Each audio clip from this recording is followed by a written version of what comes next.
አለኝ ብሎ ቁርአን ላይ ነግሮናል። አላህ እጅ አለኝ ብሎ ቁርአን ላይ ነግሮናል። ስለዚህ እጅ አለው ብዬ አምናለሁ። አላህን ፍራ እጅ አለኝ አላለም። አላህን ፍራ ብሏል። ቁርአኑ ላይ ተቀምጧል በግልጽ። አመጣሁልህ እኮ አመጣሁልህ። መፈሰር አቃተህ እንጂ አመጣሁልህ እኮ መፈሰር አቃተህ እንጂ አመጣሁልህ።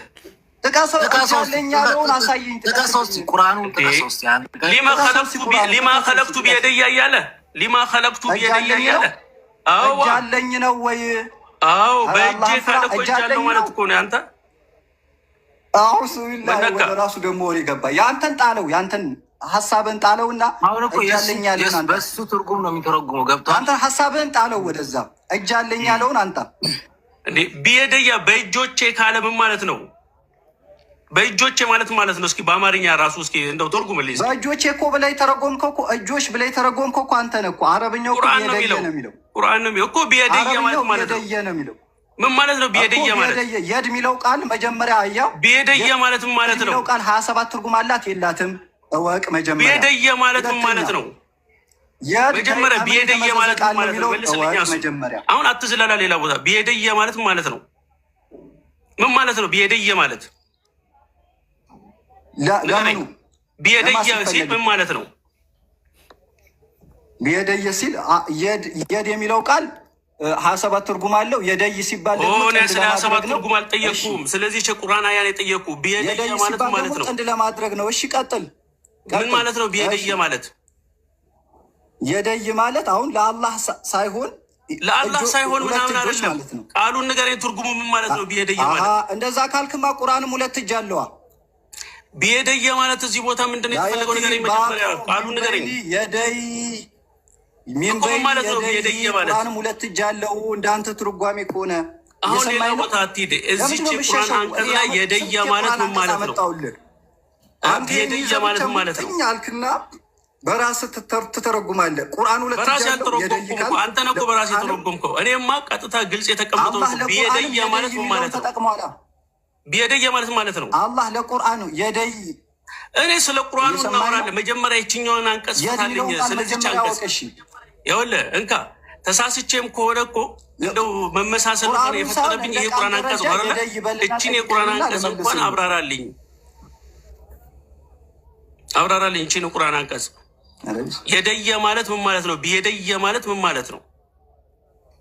እሷ መልስልኝ። ቅድም እኮ ነገርኩህ እኮ። ምንድን ነው የነገርከኝ? ነገር ያለው እኮ ምንም አልነገርከኝም እኮ ቅድም። ምንድን ነው ያልከኝ? ቢየደየ ማለት እቺ ቃሏ ምንድን ናት? ቁርአን ያለው እኮ። እኔም የራሴን ሳልነግርህ የኔን ትርጉም ሳልነግርህ አንተም የራስህን ጣለውና ለምን እጥላለሁ? ቁርአን የነገረኝን እቀበላለሁ። ለምን እጥላለሁ? ኢብኑ ሐጀር ማለት ቢየደየ ማለት ምን ማለት ነው? ይሄን የቁርአን አንቀጽ ቆይ አውሽ ያረ በሁሉም እንኳን አልስማማም አልክ። የቁርአን አንቀጽ አመጣሁልህ አልስማማም አልክ። ይሄን ብቻ የዘሙጥኝ አልክ። እሺ ይሄንን ትርጉም ሐፊዙ ኢብኑ ሐጀር ምን ብለው ተረጎሙት? ቢየደየ ማለት ማለት ነው። ፈስርልኝ መጀመሪያ። የኔ ያንተን ጣለው። የኔንም ለምን እጥለዋለሁ? የኔን ለምን እጥለዋለሁ? እኔ እንድጥለው የኔን እንድጥል ከፈለግ መጀመሪያ አንተ ይሄንን ትክክለኛ ትርጉም ንገረኝ። ለፈል ቁርአን እንኳን አስተካክለህ ሳትቀራ የሐፊዙ ኢብኑ ሐጀርን ትርጓሜ ሲነው ምንድን ነው ያሉት? ሐፊዙ ኢብኑ ሐጀር ታውቀዋለህ ምን እንዳሉት? ምን ብለው እንደተረጎሙት ታውቀዋለህ ወይ? መልስልኝ። አላውቅም። ምን አሉ? ንገረኝ። ታውቀዋለህ ወይ? ጥያቄ ገና ልነግርህ ነው። ወይም ደግሞ አውቀዋለሁ ካልክም መንገር አያስፈልግም። ምን ብለው ተረጎሙ? ንገረኝ። ችግር የለውም ንገረኝ። ያዳምጣለሁ። ታውቃለህ ወይ? መልስልኝ። አልሸነፍ ባይነት ነው። አያውቀውም። ለዛ ንገረኝ እኮ እያልኩ ነው። ደግሞ የራስን ነው እያወራ ያለው እንጂ የዑለማዎችን ትርጉም አልነበረም ማለት ነው እስካሁን። ንገረኝ እኮ ነው ያልኩህ። ሐፊዝ ኢብኑ ሐጀር ከ700 ዓመት በፊት የነበሩ ታላቅ ሐፊዝ ናቸው። ይህንን የቁርአን አንቀጽ ሲያብራሩት ምን አሉ? አልዒናያ ወልሒፍዝ አሉ። ዒናያ ሒፍዝ ቃሉ የድ የሚለው ቃል እንደ ቃል ደረጃ ሲታይ 27 ትርጉም አለው። የድ የምትለው አንዷ ቃል የአረበኛ ቃል እንደ ቃል ደረጃ ሲታይ ቁርአን ላይ ሲመጣ እያንዳንዱ ቦታ ላይ የራሱን የቻለ ትርጉም ይኖረዋል። ለአላህ ሲመጣ፣ ቁርአን ለሚባለው ለቁርአን ለምንቀራው ሲመጣ፣ ለዳውድ ሲመጣ፣ ለሰው ልጅ እንኳን መጥቶ እጅ የማይፈለግበት ሁኔታ አለ። ለዛ ምን አሉ? አልዒናያ ወልሒፍዝ አሉ። ዒናያ ማለት በዒናያዬ በጠበቃዬ ማለት ነው። እና በትኩረቴና በጠበቃዬ ለፈጠርኩት ማለትም አደም ሲፈጠር ነብይ ናቸው፣ የሰው ልጅ ናቸው፣ የሰው ልጆች እንትንም ናቸው፣ የሰው ልጆች አባት ነብይ ስለሆኑ የተጠበቁ ናቸው። ኩፍር አይከሰትም። ማብራሪያ ሰፊ ነው፣ ያብራሩታል። በአጭሩ በዒናያና በሒፍዜ ማለት ነው። የድ የሚለው ቃል ዒናያ የሚል ትርጓሜ ያለው፣ ሒፍዜ የሚል ትርጓሜ ያለው። የደይን ሲሆን በዒናያይና በሒፍዜ ለፈጠርኩት ጌታ ማለት ነው እንጂ በሁለት እጅ አብኩቶ ምናምን የተፈጠረ አይደለም። እንደዛ ማለት አይደለም። ይህ አይነት እምነት የዋሃብያና የተሳሳቱ ሰዎች እምነት ነው። ይህንን ብሎ በጥበቃ የሚለው ይሄ ነው። በጥበቃ የሚለው እዚህ የቁርአን አንቀጽ ላይ ምኑ እንዴት ነው የሚያሳየው? እሱን አስረዳኝ ነው ያልኩ። እንዴት ነው የሚያስረዳው? እስኪ ወደ ታዊል እንድትሄድ ያስገድደህ ነገር ምንድን ነው? እዚህ ቁርአን አያ ላይ ምንድን ነው እስኪ ያለው? በሌላ አንተ በምትለው መልኩ ለመፈሰር ያስገድደህ። እሺ በእጄ ስር ምን ማለት ነው? በእጄ ያለው ማለት ነው። በእጄ ስር ከተሃል ብለህ በመንግስት እጅ ስር ወደቀ ቢባል ይህን እኮ መጀመሪያ ቅድም እኮ ተናግሬ የነበረው ይኸውልህ አንድ ንጉስ ደብዳቤ ጻፍኩኝ ካለ እሱ ላይ ጽፍ ይችላል ብያለሁ አይደል? ይኸውልህ አንድ ንጉስ አዋጅ ሲጽፍ ወይ በጸሐፊ ሊያጽፍ ይችላል ምናምን ሊሆን ይችላል። ግን በእጄ ነው የጻፍኩት ካለ ምን ማለት ነው? በእጄ ነው የጻፍኩት ካለ ምን ማለት ነው? ሌላ ትርጉም ይሰጣል። ይሄ ሌላ ትርጉም ይሰጣል። በእጄ ነው የጻፍኩት ካለ አንድ ንጉስ አዋጁን ሌላ ትርጉም እኮ አይሰጥም። እዚህ ጋር ቢየደያ ሲል ባኡል እስቲዓና ናት። አረብኛ ካላወቅ አላህን አሁን በንጉስ እየመሰልከው ነው ማለት ነው። አቤት አቤት አቤት! አጀንዳ ቀይረ ሞታል። ከንጉስ ጋር ካመሳሰል ካለቀ እኮ ሌላ ምን አለ? አንድ ንጉስ በእጄ ካለ አንተ አይነቱ ደነዝ እንዲገባው ምሳሌ እየሰጠው ነው። እኔ በእናትህ ኧረ መሳደቡን ተው፣ መሳደቡ ይቅርብን እና በእውቀት አውራ። አንደኛ ይሄ ነው። ሁለተኛ ለምን ለቀቅ? ይሄንን ለቀቅ ቁርአን ነው ብለህ ታምናለህ አንተ። ሌላ ቦታ ላይ ያለውን የቁርአን አንቀጽ ብዙ እጆች አሉት ብለህ ለምን አልያዝክም? ሁለት ብለህ ለምን ያዝክ? ሌላ ቦታም ቁርአን አለ እኮ ወሰማአ በነይናሃ ቢአይዲ ለም ብዙ እጆች ስላሉ አይዲ ሲባል እዚህ ጋር የተፈለገው የየድ ብዙ ቁጥር አይደለም ብያለሁ እኮ። እንዴ ስንቴ ነው የምነግርህ? የድ ማለት ምን ማለት ነው? አደ የኢዱ መስደር ነው ብያለሁ እኮ። ለምን ቃሙስ ገብታታ ተፈለግ ማዕኒ ግባና የድ ከምንድን ነው የተመዘዘው? የድ አይዲ ጀምዕ ነው አይደለም? የየድ ጀምዕ አይዲ ማለት ነው። አዎ ይባላል። አይዲ የየድ ጀምዕ መሆኑን አውቃለሁ። ታዲያ ብዙ እጆች አሉት ብለህ ታምናለህ? እዚህ ጋር ግን የተፈለገው እሱ አይደለማ። አደ የኢዱ የሚለው ቃል መስደሩ አይድ መሆኑን ታውቃለህ አንተ? አደ የኢዱ የሚለው ቃል መስደሩ አይድ መሆኑን ታውቃለህ? አውቃለሁ። እሺ አይድ ማለት ምን ማለት ነው? አይዲ አይደለም። ይኸውልህ አደ የኢዱ ሲባል መስደሩ አይድ መሆኑን ታውቃለህ አይደለ? የድ የሚለውም አደ የኢዱ ከሚለው የመጣ ነው። አደ የኢዱ አሁን ይኸውልህ ስማኝ፣ አደ የኢዱ አደ ማለት ምን ማለት ነው? ደግሞ ጥንድ ነው። ምን ማለት ነው አደ ማለት? አደ ማለት ምን ማለት ነው? መልስልኝ። አደ ማለት ምን ማለት ነው? አደ የኢዱ ምንድን ነው? ንገረኛ። አደ ማለት በብዙ አይነት ሁኔታ ይመጣል። ለምሳሌ አደ ኃይል ሆነ በሚለው ይመጣል። አደ ማለት ኃይል ሆነ። ጎሽ ቆይ በቃ ይኸውልህ አደ ማለት አሁን አጠነከረ ማለት ነው አይደል? አይድ ማለት ጥንካሬ ኃይል ማለት ነው አይደል እንዴ? መሰረታዊ ቃሉ ይሄ ነው። ስለዚህ እዚህ ጋር የተፈለገው አይድ ሲባል የእጅ ብዙ ቁጥር የየድ ብዙ ቁጥር አይደለም፣ መስደር ነው እንጂ ጀምዕ አይደለም። እዚህ ጋር ብዙ ላይ ሳትገባ የድ የሚለውን መጀመሪያ እለፈዋ። የድን ነክተህ ክለፍ እንጂ ዝም ብለህ እንትን ላይ ከመግባት በፊት መሰረታዊ ቃል እስኪ በቃ እየነገርኩህ እኮ ነው ወንድሜ። ኃይል ከሚለው ነው አይመጣው። ከዛ ለሰው ልጅ ደግሞ ብዙ ጊዜ ኃይል ነገራቶችን የሚያከናውነው በእጁ ስለሆነ ለእጅ የድ ተባለ፣ ለብዙ አይዲ ተባለ። መሰረታዊ ቃሉ ግን ወደ ድርጊት ስንመለስ ግን ኃይል ሆነ፣ ኃይል ይሆናል፣ ኃይል ነው። ከዛ በኋላ ይሄ ቃል ደግሞ ለክፍለ አካል መጣና እጅ ተብሎ በእጆቻችን ኃይል የሚያስፈልጋቸው ነገራቶች በእጆቻችን ስለምናከናውን ለእጅ መጣ ማለት ነው። መሰረታዊ ቃሉ ግን ምንድነው? ኃይል በሚለው ነው። እሺ ይኸውልህ ኢማም ጠበሪን ተቀበላቸዋል አይደለ? ዘለልክ ምን ነው ሌላ አንተም እኮ ማስረጃም ታል አይደለ? ኢብኑ ሀጀር በላይኝ እኮ ማስረጃም ታል አይደለ እንዴ? ዑለማ ተፍሲር አይደል የምፈልገው? የዑለማ ተፍሲር አይደል የምፈልገው? ያው የዑለማ ተፍሲር አንተ እኮ ኢብኑ ሀጀር በላይ የለ እንዴ? አሁን ልንገርህ ስማኝ፣ ዘለልክ እኮ ኢማም ጠበሪ የፈሰሩትን ልንገርህ። ኧረ እቀበላቸዋለሁ። አንተ ነው የማትቀበለው። ችግር የለውም። አዳምጠኝ። እሺ ከተቀበልካቸው ቆይ ዘለልክ። ያውኑ ተቀበል። አዳምጠኛ ከተቀበልካቸው አዳምጠኝ። ላንብብልህ። ኧረ ዘለልክ። ያውኑ ተስማማ ወይ አልተስማማ ወይ ላንብብልህ። የእሳቸውን ንግግር ላንብብልህ። አመድ ስለዚህ እንዴት ልታደርጉ ነው? አንተም ይመችል ልስብ ነገር ነው የሚመስልህን፣ እሱም የራሱን ሊስብ ነው። እንደዛ ልታደርጉ ነው? ኧረ ኢማም ጠበሪ መስማማቸዋለሁ ከእሱ ጋር በቃ ከተስማማ አዳምጥ። እሱ እየዘለለ ነው እንጂ አዳምጥ ልንገርህ። ዋሃብያ እኮ ከ200 ዓመት በፊት አልነበረችም። ኢብኑ ተይሚያ እንካ ይኸውልህ አዳምጥ። አሁን ኢማም ጠበሪ ያሉትን ስማ። አህሉ ሱና ወል ጀማዓ ናቸው እንዳለ እነ ኢማሙ ጠበሪ እነ ቁርጡብይ ትላላችሁ፣ ሌሎችም ሙፈሲሮች እንዳለ ኢብኑ አባስ አይዲ የሚለውን ቁዋ ብለዋል። እንግዲህ አዳምጠኛ አልተረጎሙትም። ኢብኑ አባስ ኢማሙ ጠበሪ ንግግር ልናገር ነው። አዳምጣ። እፎይ ምንድን ነው ማስረጃ ማቅረብ አልችልም። ክፈተው አስፋው ክፈት። አዳምጥ እሺ።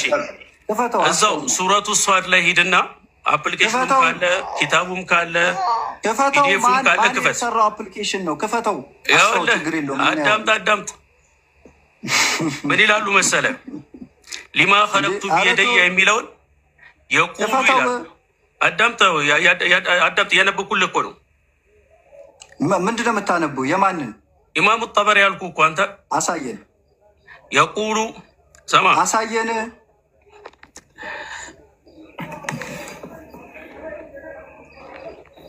አሳየን። ክፈተው። ቪዲዮም ብያለኝ ነው።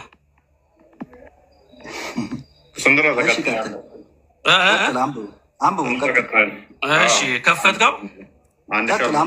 አይከፍትልህም። ቆይ አንብቡ። በቃ ችግር የለውም። አይከፍትልህም። እሺ አዳምጥ። አንብቡ። የቁሉ አሉ ሊማ ኸለቅቱ ቢየደየ የሚለውን ሲፈስሩ ሊኸልቂ የደየ አሉ ዩኽቢሩ ተዓላ ዚክሩሁ ቢዛሊከ አነሁ ኸለቀ አደመ ቢየዲሂ። ቆይ ሊኸልቂ የደየ ማለት ምን ማለት ነው? ተሳስታል። አስታክል አንብቡ። ሊኸልቂ የደየ ሊኸልቂ የደየ ማለት እኮ ለፍጥረቴ ሁለት እጅ አለው ማለት ነው። አይደለም ዝም በል አንተም ነካ። ኸልቂ ማለት ምን ማለት ነው? ፍጥረቴ ማለት አይደለም። እባክህ ቢያንስ 2000 ሰው እየሰማ ነው። ሊኸልቂ የደየ ማለት ምን ማለት ነው? ለፍጥረቴ ሁለት እጅ አለው ማለት እኮ ነው። ያ አኺ ስማ፣ ወይ ከሌለ የለኝም በል። ሲጀምር ሊኸልቂ ሲል እኮ ያኡል ሙተከሊም የለም። አንተ አይጠፋም። አብሽር፣ ችግር የለውም። ያኡል ሙተከሊም የለም። በደንብ አዳምጥ። ሊኸልቂ ሲል እኮ ኸልቂ ቃፉ ከስራ የሆነ እኮ ለላምጀር ሲባል ነው። አንተ ያ ስላለ አይደለም። ሊኸልቂ የደየ አለ እጄ ስለፈጠረው አለ። ዩኽቢሩ ተዓላ ዚክሩ ቢዛሊከ አነሁ ኸለቀ አደመ ቢየዲሂ እሱ አላህ ሱብሓነሁ ወተዓላ አደምን በእጆቹ እንደፈጠረው እየተናገረ ነው አሉ። ማነው እጁ ያለክ? ማነው እጁ ያለ? እጅ ብሎ ያለክ ማን ነው? ይኸው ያሉ እኮ ነው። አነሁ ኸለቀ አደመ ቢየዲሂ አሉ እኮ። ይኸው ቢየዲሂ ቁርአኑም እኮ ቢየዲሂ እያለ ነው። ወይኔ ሰውዬው እኮ ፈሰሩታ። ለምን ቢቁዋ አላሉም? አንተ እንደምትለው ለምን ቢቁድራ አላሉም? ለምን ቢቁዋ አልፈሰሩትም? ማምጣት እኮ አያስፈልግም እኮ ቁርአኑ ለምን አልፈሰሩትም ያለ ነው። የደይ የሚለው አይደለም ልዩነታችን። አንተ የደይ የሚለውን ክፍለ አካል ነው የሚፈለግበት ነው እያልክ ያለው። እጅ የሚባል ክፍለ አካል ነው የሚፈለግበት ነው የምትለው። እኔ ደግሞ ለአላህ ባህሪ ሆኖ ነው እንጂ የሚመጣው ክፍለ አካል ሆኖ አይመጣም ነው እያልኩ ያለሁት። የጦበረይንም አንተተክ የደይ የሚለውን ብታመጣ ቁርአኑም እያለው ያለው ነው እኮ። በቃ አባቴ ቻው፣ መሽቷል። አንተ ማትቀበል ከሆነ እኔ ከአንተ ጋር የምደግምበት ምክንያት የለም። ገብተዋል። ምክንያቱም ኢማሙ ጠበሪ እየነገሩ አነሁ ኸለቀ አደመ ቢየደይሂ አሉ። በሁለት እጆቹ አደምን ፈጠረ። ይህን ነው እየነገረ ያለው። አለቀ። በሁለት እጆቹ ያልከው አንተ ነህ። ቢየዲሂ አሉ። እኔ አይደለም ያልኩት እኮ አረብኛ ቃል ነው። እሺ አነሁ ኸለቀ አደመ ቢየደይሂ ማለት ነው። ፈስረዋ ተርጉሞ ፈስረው ተርጉሞ አነሁ ኸለቀ አደመ ቢየደይሂ ምን ማለት ነው? እሺ ቢየደይሂ ነው። በአማርኛ ተርጉሞ አሁን እኮ አላህ አደምን ቢየደይህ ፈጥሯል ወይ? አዎ ቢየደይህ ፈጥሯል እኮ። የደይህ ምንድነው ታዲያ የተፈለገበት? ማምጣት ያስፈልጋል። ቁርአኑም እኮ እያለ ነው እኮ። ልዩነታችን ምንድነው? የደይህ የሚለውን አንተ ሁለት እጅ ነው የምትለው፣ ክፍለ አካል። ሌላ ትርጉም ቢኖረው ኖሮ ሲፈሱር ኢማሙ ጠበሪ እኮ ሌላ ቃል ይጠቀሙ ነበር እንጂ የደይህ የሚለውን ራሱን ቃል አያመጡም ነበረ። ሌላ ትርጉም ተፈልጎበት ቢሆን ኖሮ ተፍሲር ትርጉም ዋና እንትኑ ምንድን ነው? እሱ አህመድ አሁን ጠባችሁ ምንድን ነው? እሱ አንተ ክፍለ አካላትን ታጸድቃለህ፣ ከድር ደግሞ አያጸድቅም። ክፍለ አካል አጸድቃለሁ አላልኩም እኔ እጅ አለው ነው ያልኩት። ክፍለ አካል አላልኩም። ክፍለ አካል የሚል ቃል አልወጣኝም። እጅ አካል አለ፣ የክፍለ አካል እኔ አካል ነው አላልኩም። አካል ነው አላልኩም። ቁርአን ላይ አካል ነው አላለንም። እጅ አለው ነው ያለው። እጅ ምንድን ነው? እጅ አለው ነው ያለው። አላህ ሱብሓነሁ ወተዓላ እጅ አለኝ ነው ያለው እኮ። እሺ ገብቶሃል? እጅ አካል ነው አይባልም። እንዴት ይባላል? እሺ ችግር የለውም። እግር አለው? አዎ በሐዲስ መጥቷል እግር እንዳለው። ኦኬ ባትስ? አዎ መጥቷል፣ በሐዲስ መጥቷል። እቀበላለሁ። አብሽር፣ አልሳቀቅም። እኔ አልሳቀቅም። አብሽር። ክፍለ አካላት ማለት ምን ማለት ነው? ከአካላቶቹ አንደኛው የሚለይበት አካል ማለት ነው። እጁ ባቱ አይደለም አይደለ? ከባቱ ይለያል እጁ። ስለዚህ ቆጠርካቸዋል። የአካላት ክፍሎቹን ያለህን ቆጠርካቸው፣ ባት እግር ምናምን ብለህ ማለት ነው። ከነኛ ውስጥ አንዱ ማለት ነው እጅ ማለት። ይኸውልህ እኛ ምናምነው እንዴት መሰለህ? አላህ ሱብሓነሁ ወተዓላ ያልተናገራቸውን ቃላት አንጠቀምም። ገብቶሃል አይደለ? ያልተናገራቸውን ቃላት አንጠቀምም። የተናገራቸው በቁርአን የመጡትን በሐዲስ የመጡትን ቃላት እንጠቀማለን። አላህ በቁርአን ውስጥ እጅ እንዳለው ነግሮናል። መልእክተኛው ሰለላሁ ዐለይሂ ወሰለም በሐዲሳቸው ውስጥ ነግረውናል። ገብቶሃል አይደለ?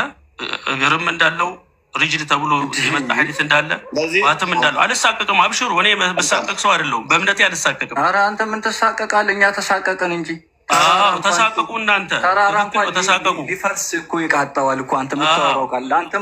ተሳቀቁ እናንተ ችግር የለውም ተሳቀቁ። ለአንተማ ጣዖት አምላኪ ነህ እኮ ምን ያሳቀቃሃል? ስለዚህ ክፍለ አካል የሚለው ቃል በቁርአንም አልመጣም በሐዲስም ስላልመጣ ክፍለ አካል የሚለውን ቃል አልጠቀምም። እጅ ስትል ምን እያልክ ነው? እሺ በቃ አካል አላጸድቅም አልከን፣ ክፍለ አካል አላጸድቅም አልከን። እጅ የምትለው ታዲያ ምንድን ነው እሱ? አሁን ይኸውልህ እጅ ይሄ ነው አይደለም ብለህ እኔ ገብቶሃል። አላህ ሱብሓነሁ ወተዓላ ግን እጅ አለኝ ብሏል ተናግሯል። ስለዚህ እጅ ያለው እንላለን። ምን አይነት እጅ ከሆነ ምን አይነት መሆን ምን አይነት እጅ ከሆነ አንጫጫ ሰዓትም ስለሄደ ምን አይነት የሚለውን አልወጣኝም። አካል አይደለም አልከን፣ ክፍለ አካልም አይደለም አልከን። ታዲያ ምንድን ነው? አካል አላልኩም ነው ያልኩት እንጂ አይደለም ያልኩት እኔ አይደለም ሳይሆን አካል የሚለው ቃል በቁርአንም በሐዲስም አልመጣም። ያልመጣን ቃል ደግሞ አልጠቀምም። ገብቶሃል? አልጠቀምም ነው እሱ። እጅ የምትለው ታዲያ ምኑን ነው? እጅ አለኝ ስላለ ነው እጅ አለህ ያልኩታ። አካል አይደለም ክፍለ አካልም አይደለም እጅ አለው ነው አይደለም ብዬ መናገር አልችልም። ስም ብቻ ነው እንካ ይኸውልህ ነው አይደለም ብዬ መናገር አልችልም። ምክንያቱም አካል ነው የሚል ቃል አልመጣም ብለህ ማሞግህ ከሆነ ኢዘርዌ ሊሆንም ይችላል እኮ ተቃራኒ። ታዲያ ለምን ትሞግታለህ? ታዲያ እጅ ሚል ስም ብቻ ነው ያዝከው ማለት ነው። እጅ ምትል ስምን የፍጡራን አይምሮ ውስጥ እጅ ምትባል ነገር አለችብህ። አላህም አለው ብለህ ያዝክ። የማንንም አይመስልም ምትል መጠበቂያ ተጠቀምክ እንጂ መልሰህ ስትጠየቅ እንዴት እንደሆነ ዲፌንድ ማድረግ አልቻልከውም እኮ ካደ። አሁን እንዴት ነው ብሎ ለመናገር መጀመሪያ እንዴት ነው ብሎ ለመናገር ሁኔታውን ማወቅ ያስፈልጋል አይደል እንዴ? ሁኔታ ደግሞ ወይ ካየህ ነው የምታውቀው፣ ወይ አምሳያ ካለው ነው የምታውቀው። ገብቶሃል? አላህ ሱብሓነሁ ወተዓላ አምሳያ የለውም።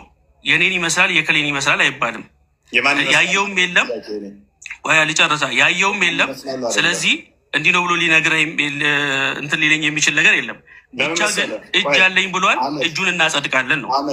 የማን ይመስላል ብዬ አልጠየኩም። እጅ ቢለውን አይምሮ ውስጥ እኮ ሊትራሊ አንተ ነው የወሰድከው እጅ ብለህ። ምክንያቱም እጅ ቢለውን ባያዳም ፕሊስ እጅ ቢለውን የፍጡራን እጅ በሀይል አይተረጎምም ብለህ እጅ የሚባለው ለፍጡራን ሲመጣ አካልን ሪፕሬዘንት የሚያደርግ የሚወክል ነው።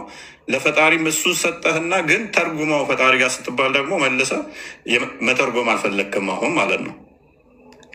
አዎ ምክንያቱም ባህሪ የሚረጋገጠው እኮ አንድ ባህሪ ይሄን ይመስላል ብለህ ለመናገር ባህሪው የሚያርፍበትን ነገር ማወቅ ያስፈልጋል። ማን ይመስላል አልወጣኝም። አሁንም አፌዳ አሁን ይኸውልህ ቃላቱን አልተጠቀምክም እንጂ ጥያቄው በእጅ አዙሪያ እኮ ነው። ገብቶሃል? በእጅ አዙሪያ ምን አይነት እጅ እኮ ነው እያልከኝ ያለው? አልወጣኝም። እጅ ብትለው ምኑን ነው ድፋይን አድርግ ያልኩህ? እጅ ማለት ይሄ ነው ብሎ አላብራራልኝም እኮ አልኩህ እኮ። ስለዚህ እጅ አለኝ ነው ያለው። ስትከራከር የነበረው እንዲሁ በከንቱ ነው ማለት ነው። የሞት ክለታ ምናልባት ሊመስልህ ይችላል ማለት ነው። ሊመስልህ ይችላል። ምንም እንትን የለውም። እናንተ እንደፈለጋችሁ መውሰድ ትችላላችሁ።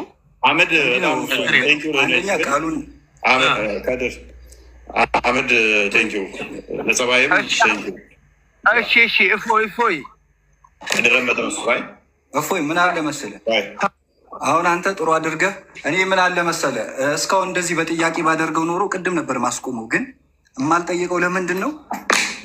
ሰውየውን አላህን ማሰደብ ይሆናል። አንድ ለምሳሌ እንደኛ እንደ እስልምና እይታ አንድን ሰው ስህተት የሆነን እምነት የሚያምን ከሆነ እንደሚያምን ደግሞ የሚያውቅ ሰው ያን ስህተቱን አይጠይቀውም። እንዲህ ብለህ ታምናለህን? ያለበለዚያ ለምሳሌ እኔ ብለው እያልኩ ባወራ ስንት እጅ ነው ያለው ብለህ የምታምነው ብዬ ጠይቀዋለሁ። እንዲመልስልኝ አይደለም፣ ከመለሰልኝ ወንጀል ላይ እንዲወድቅ ምክንያት እንዳልሆነው ነው። ስንት እጅ ነው ያለው ብለህ ታምናለህ ተብሎ ይጠየቃል። እጅ ብሎ እያለ አይደል ወይ አንድ ሊል ነው ወይ ሁለት ሊል ነው ወይ ከሁለት በላይ ሊል ነው። አንድ ካለ ሁለት ካለ እኔ አሁን እሱም መጠየቅ አልፈልገው ወንጀል ላይ እንዲዘፈቅ እንዲደጋግም ስለማልፈልግ ነው። ሁለት ካለ ሁለት ስትል ጠይቀውና ሁለት ስትል ግራና ቀኝ የዱላሂ ፈውቀ አይዲህ የሚለውን ቃል ካመጣን አንድ እጅ መሆኑን ነው የሚያሳየው። አንድ እጅ መሆኑን ነው የሚያሳየው። የዱላሂ ፈውቀ አይዲህ ቁርአን ነው። ነፍሴ በእጁ ቢየዲህ ነፍሲ ቢየዲህ ማለታቸው ነብዩ ነፍሴ በእጁ ማለታቸው ነፍሴ በእጁ በሆነችው ጌታ እምላለሁ ይላሉ። የዲ ማለት በአረብኛው በእጁ በነጠላ አንድ ማለት ነው። አሁን እዛ ጋር ሁለት አላ እዚህ ጋር ደግሞ አንድ ሊሆንበት ነው። ወይ ቁርአንና ሐዲስ ቁርአንና ቁርአን ሊጋጭ ነው፣ ወይ ደግሞ አንድ እጅ ነው ያለው ብሎ ደግሞ መልሶ ያንን ሁለት እጅን ትቶ አንድ እጅን ያለውን ሊያመልክ ነው ማለት ነው።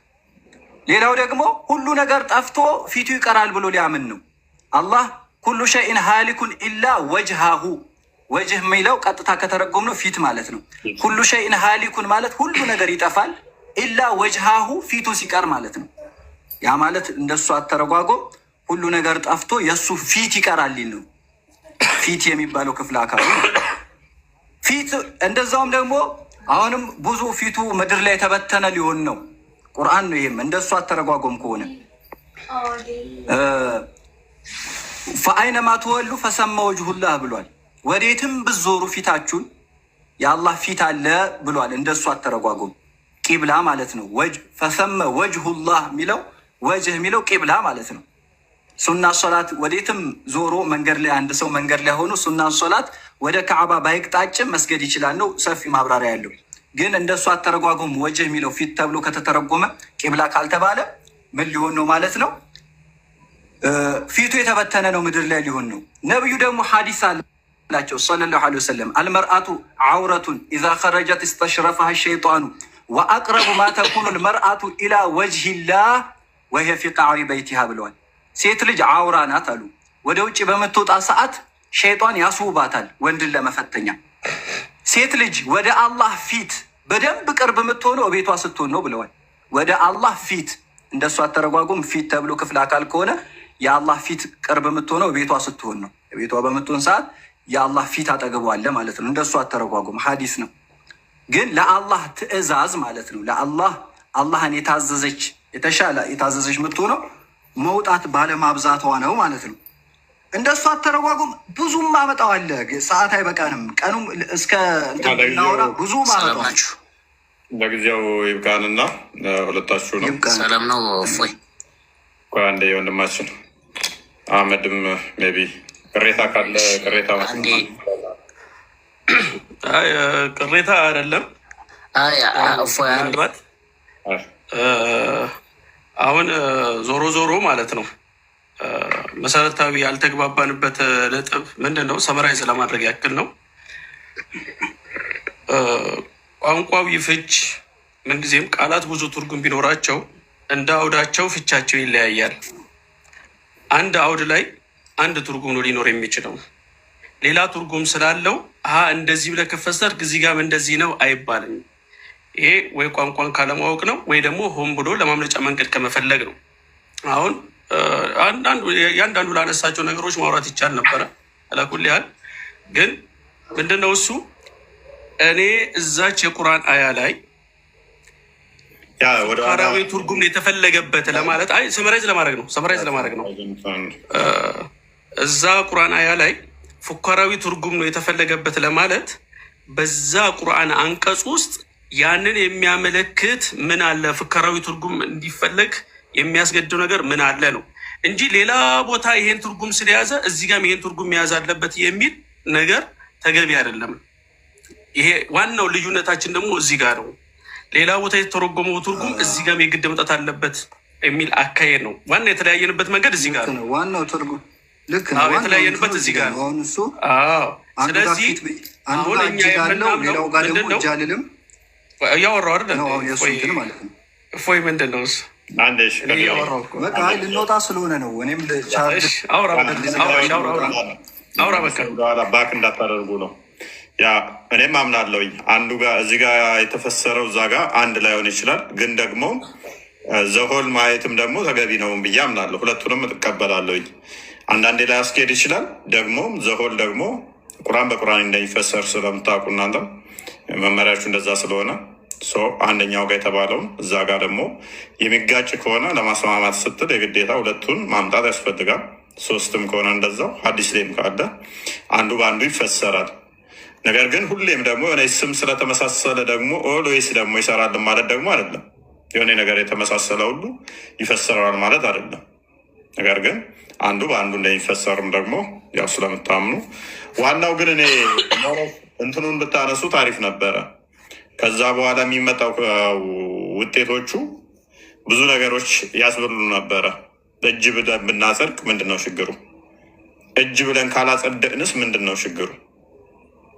እጅ ብዬ ማልቀበልበት የሚያስከትለው ከዛ በኋላ ምን ያመጣል? ምን አይነት ችግር ያመጣል?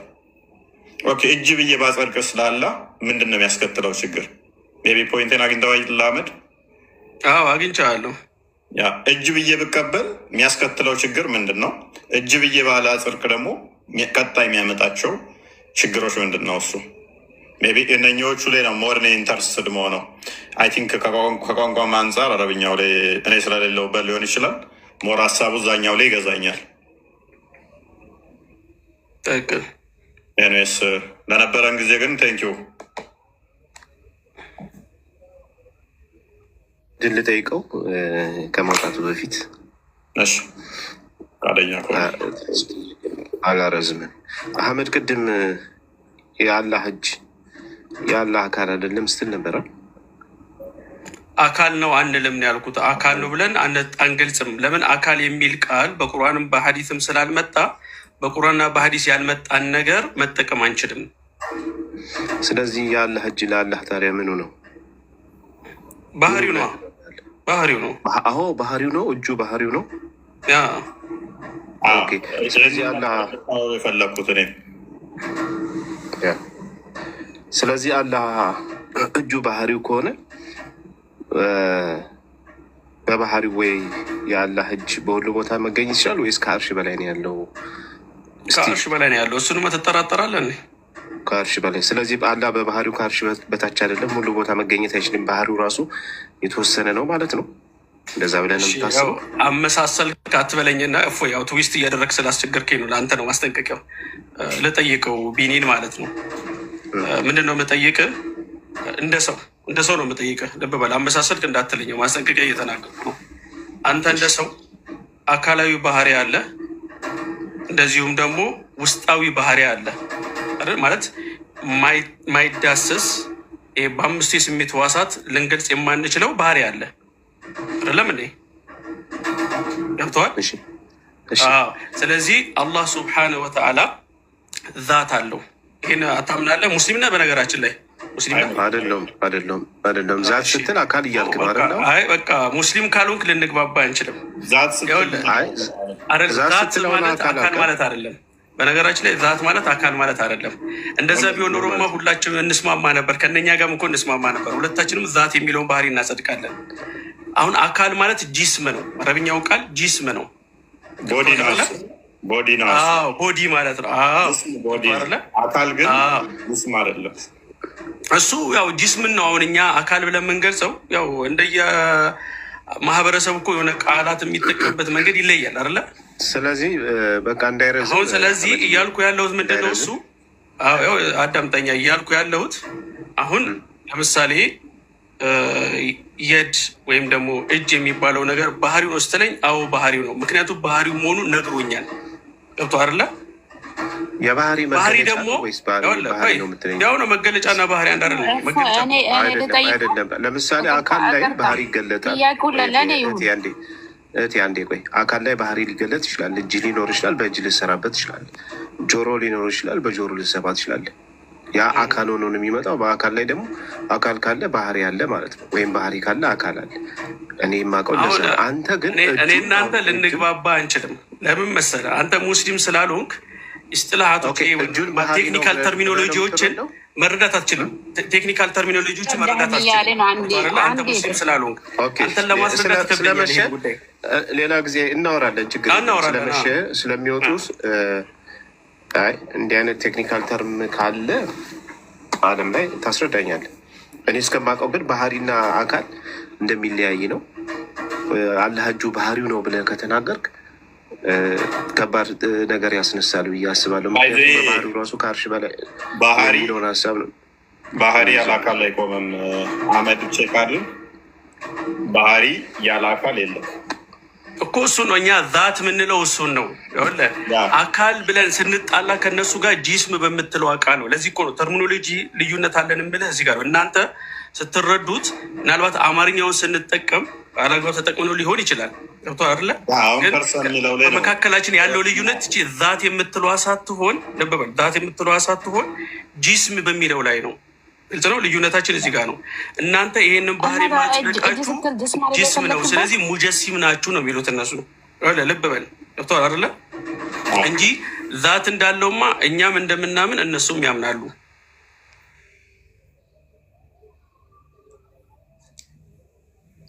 እሷን ጠይቃት ከፈለክ፣ ናፊት ጠይቃት። አላህ ዛት የለውም ብለሽ ታምኛለሽ ብለህ ጠይቃት፣ ትነግርሃለች። እየጠየኩህ ነው እኔ አሁን። አንተ አሁን የምትለው እጅ ጅስም አይደለም የፈለግኩበት ነው ያልከው። ታዲያ ምኑ ላይ ነው ታዲያ ልዩነታችን? እንደዛ ከሆነ ጅስም የሚሉት ብዙዎች ልዩነታችን ምኑ ላይ መሰለሽ? ምክንያቱም እናንተ የድ የሚለውን ራሱ ሲጀምር ባህሪውን አታጸድቁም። ልዩነታችን አንዱ እዚህ ጋር ነው። ማን ያለው? ቁርአኑ እያለ ቁርአኑ የድ እያለ የድ የሚለው እኛ እኮ አልሰማሽውም እንዴ? ቁድራ ነው፣ በሀይል ነው የሚፈሰረው፣ ሀይል ማለት ነው እያለ ሲነገር አልሰማሽውም እንዴ? ታዲያ አንተ አካል አይደለም ካልክ የትኛው ነው ታዲያ? የትኛውን ባህሪ ነው ታዲያ? አካል አይደለም እያልክ የትኛውን ባህሪ ነው? እስኪ ባትሳ አለው ስፋኑ አሁንም ባህሪው ነው። እግርስ አሁን እኮ ያለው ባህሪ ነው ካልክ በኋላ ችግር የሚያመጣው ምን እንደሆነ ታውቃለህ? አላህ የተለያዩ ባህሪያቶች አሉት ወደ ሚልም ይከትብሃል። ባህሪ ብቻ ነው ብለህ ዛት የሚለው ምንድን ነው? ዛትን ወደ አማርኛ አምጣውና ወይ እንግባባ። አማርኛ ቀጥታዊ ፍቺ የለው። የእግሩ ባህሪ ሌላ ነው፣ የአይኑ ባህሪ ሌላ ነው። ዛት አካል አይደለም ካልከን አስቸጋሪ እንካ ይኸውልህ፣ እኔ አሁን አይደለም ብሎ መናገር ሳይሆን እፎይ በደንብ ካዳመጥከኝ ማለት ነው። እኔ አይደለም ማለት ሳይሆን እጅ አካል የምትለው ቃል በቁርአንም በሐዲስም ስላልመጣች አንጠቀማትም ነው። ድፋይን አድርገው እስኪ የአካልን ምንድን ነው እሱ? አካልን ብቻ ሳይሆን ጅስምን ድፋይን አድርገው እስኪ። ጅስም ማለት ለምሳሌ የሰው ጅስም የስጋ አጥንት ምናምን ደም ያለው ነገር ማለት እኮ ነው። ነሰሰሪ እሱም ብቻ ያለውን ብቻ አይደለም። ማንኛውም ምናልባትም ያው ይሄ ምንድን ነው ሊታይ፣ ሊዳሰስ፣ ሊነካ፣ ሊታይ የሚችል ነገር ጅስም ሊባል ይችላል። መልካም። ቦታ መያዝ የሚችል ስፔስ፣ ቦታ ኮፓይ ማድረግ የሚችል ጅስም ይባላል። እሱ ፍልስፍናዊ ነው፣ ቋንቋዊ አይደለም። እሱ ቋንቋዊ አይደለም። ለምሳሌ ይሄ ቦታ የሚይዝ ነው። ይሄ ግዙፍ ነገር ነው፣ ሊታይ ይችላል። ቦታ የሚይዝ ጅስም ተብሎ ሊጠራ ይችላል። እስኪ ለምሳሌ ቦታ ማለት ራሱ ምን ማለት ነው? ቦታ ማለት እንደዚህ መሙላት የሚችል ለምሳሌ አሁን ያለውበት ስፔስንም አካቶ ቦታንም መሬትንም ቢሆን እዛ ላይ ልታየው የምችለው መሙላት የሚችል እሱ ቦዲ ተብሎ ሊጠራ ይችላል። እስኪ ለምሳሌ አሁን አንተ ወንበር ላይ ነው ያለው፣ ወንበር ላይ ነው ያለው አንተ አይደል? ይህንን ስፔስ ይዣለሁ፣ ይህንን እዚህ ነገር እኮ ነው ልጠይቅህ እኮ ነው እችን ቦታ ይዣለሁ። ስለዚህ አሁን አንተ ወንበር ላይ ነው ያለው፣ በወንበሩ ልክ ወይም በአንተ ሳይዝ ልክ የሆነ ቦታ ይዘሃል አይደል? ይሄኛው ወንበር የተቀመጥክበት ወንበር ደግሞ እንደዛው ከመሬቱ ላይ በራሱ ልክ የሆነ የያዘው ቦታ አለ ማለት ነው። እሱም ግዙፍ አካል ያለው ነው። እኔም እንደዛው ነኝ። አዎ አሁን እዚህ ጋር ሄዶ ስለዚህ ይህንን እናምጣውና ወደ ሄዶ ምን ያመጣል መሰለህ? ቆይ ልጨርስልህ አይደለም፣ ቆይ ይሄን አይደለም ግልጽ ይደረግና እዚህ ጋር ከተስማማ አልጨረስኩም እኮ አልጨረስኩም፣ ማብራራቴን አልጨረስኩም። ይሄ እየጠየኩ እየመለስክልኝ እኮ አልጨረስኩም። አሁን አንተ በራስህ ልክ የሆነ ቦታ ይዘሃል። የተቀመጥክበት ወንበር ከመሬትም የሆነ ቦታ ይዟል። መሬት እንደ ዩኒቨርስ ምን አይነት ቦታ ነው የያዘችው? እሱን ጥያቄ ነው እየጠየቅኩ ያለሁት። መሬት እንደ ዩኒቨርስ ምን አይነት ቦታ ይዛለች? መሬት ከስፔሱ የሆነ ቦታ ይዛለች አይደል? ይሄ ደግሞ ስፔስ ተብሎ ደግሞ የሚጠራው ከዋክብቶቹ ምኖቹ ምናምን በአጠቃላይ ደግሞ ቦታ ይዘዋሉ ማለት ነው። ስለዚህ እነሱ የያዙት ቦታ ደግሞ ሌላ ቦታ ይይዛል ማለት ነው። ገብቷል? ኢንፊኒቲ ነው የሚሆነው። ይሄ ምን አገናኘው ከጥያቄያችን ጋር? ያገናኘዋል። ለምን መሰለህ? ያንተ መንደርደሪያ ሀሳብ ስለገባኝ ነው። ምንም አይገናኝም። ከማይገናኝ ነገር መንደርደሪያ ሀሳብ ስላገናኝ ይኸውልህ፣ ለምን መሰለህ? እንዴት እንዳገናኘው ልንገርህ። ይኸውልህ ለምሳሌ አላህ ሱብሓነሁ ወተዓላ ከአርሽ በላይ ነው ብዬ አምናለሁ አይደለ? ከአርሽ በላይ ነው ብለህ ካመንክ፣ ስለዚህ አላህ ከአርሽ በላይ ቦታ ይዟል ማለት ነው ትለኛለህ። ቦታ ይዟል ከተባለ ስለዚህ አካል ነው ማለት ነው ልትለኝ ነው አይደለ? አልጠየኩም። ሎጂኩ እንደዛ ነው። ባሳጠይቀኝ እኮ ቀድሜ ስለተረዳሁት ነው። አልጠየኩም። አልጠይም። አይ አንተ ላጠይቀኝ ትችላለህ፣ ግን የዚህ ሎጂክ አካሄድ መጨረሻው ያ ስለሆነ ስላወቅሁ ገብተዋል ማለት ነው። እንደዛ ብሎ ይጠይቀኛል ብለህ እያሰብክ ከሆነ እንደዛ አይነት ጥያቄ ይጠይቀኛል፣ ይሄ ችግር ያመጣብኛል የሚል ችግር ያመጣብኛል አይደለም። ያንተን እይታ እየሞረድኩ ነው። ያንተን እይታ እየሞረድኩ ነው። ምክንያቱም ስላልጠየቅኩ ራስህ ጠይቀህ ራስህ ምን ላይ ስለሰጠ እውነትም ያመለክ ያለኸው ነገር ትክክል እንዳልሆነ ገብተዋል ማለት ነው። ኧረ ትክክል ነው። ምንም እሱ አትጣራም እንደሆነ ገብተዋል ማለት ነው። ምክንያቱም አይደለም ሊሆንም አይችልም። ለምን መሰለህ? ምክንያቱም ቦታ የሚለው ነገር ቦታ የሚባለው ነገር ታንጅብል አይደለም እኮ። እያዳመጥከኝ አይደለም? ቅድም የተግባባ ነው አለ። ምንድነው እሱ? ቦታ ሊይዝ የሚችል ሊታይ የሚችል እሱ ጂስምን ያመለክታል ተባብለን ተስማምተናል። አላህ ደግሞ እግር እንዳለው ታምናለህ። በእግሩም ደግሞ ያ ዝም ብሎ ባህሪ